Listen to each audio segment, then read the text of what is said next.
I've been reading from Pessoa and this anthology. I read a little bit of Pessoa and I did some copying writing practice. And now I'm getting into this book. I am enjoying the collection. I just finished Sir Philip Sidney's poetry section and I don't really understand it, but I still really like it. I can tell it's something that I'm thinking about in the background of my mind, even though I don't really have the words or understanding for it. So I'm thinking about it subconsciously, basically. I'm going to contemplate a little bit on how I want to move about today.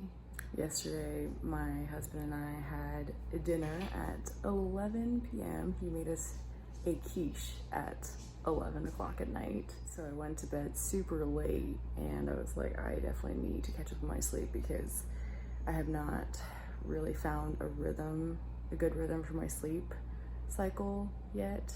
So I slept in. Today is going to be another flex day and I want to think about how to move through that. I started writing at 10:15 and it is now 11:40. So I've been writing for about an hour and a half. And I am at 233 words. It's not bad. I'm actually pretty happy with today's progress. I am enjoying what I have written, and I think this enjoyment is a great qualitative measure for me, letting me know that I'm on the right track with what I'm doing. So my approach has changed a little from being happy with just 1,000 words done to now being happy with how I sat for my session and how my session actually panned out in the writing. Thinking back on my first iteration of this challenge, there were moments and days where I wrote and I did my best, but I didn't particularly enjoy what I was writing. And I don't think I understood then that that was a very important cue for me to reassess what I was writing. I do think it takes trial and error to figure out your writing style. And I think that was the biggest skill I was refining in my first iteration of this novel writing challenge.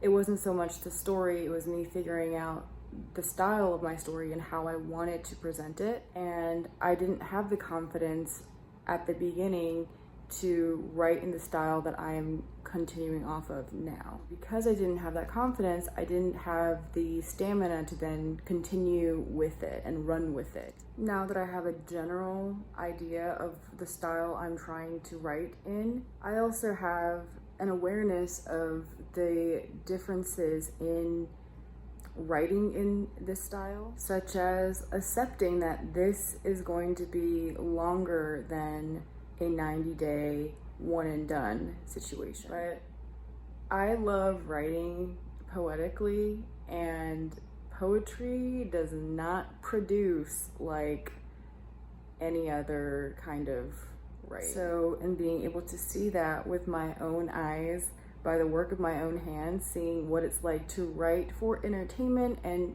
what it's like to write in the way that my soul really wants to express stories, I have learned the differences of process in these different styles of writing. And I think that's a very valuable lesson for me as a writer.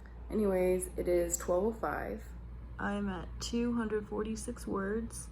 I'm probably going to end this video here and then just take the rest of today to contemplate my story further and then read. I'm hoping later tonight I will have a couple hundred or so more words written. Before I log off for today, I had one more quick note. Yesterday, I started reading the Kingdoms trilogy. This is the third book, The Way Beneath by Angus Wells. I've not read the first or second. I just picked it up randomly at Goodwill and I thought this could be a fun adventure or this could go south.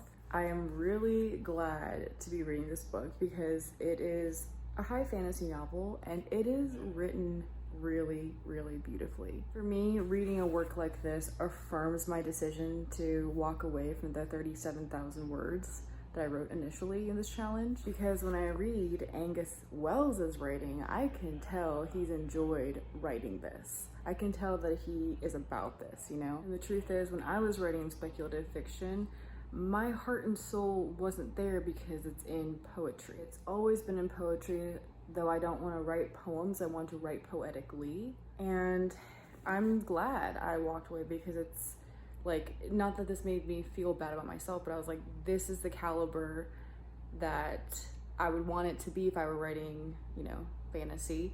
And I know I'm not, and I know I won't be, because my interest, my heart and soul are not genuinely all the way there. I love to read it, but as a writer, I don't really like to write it.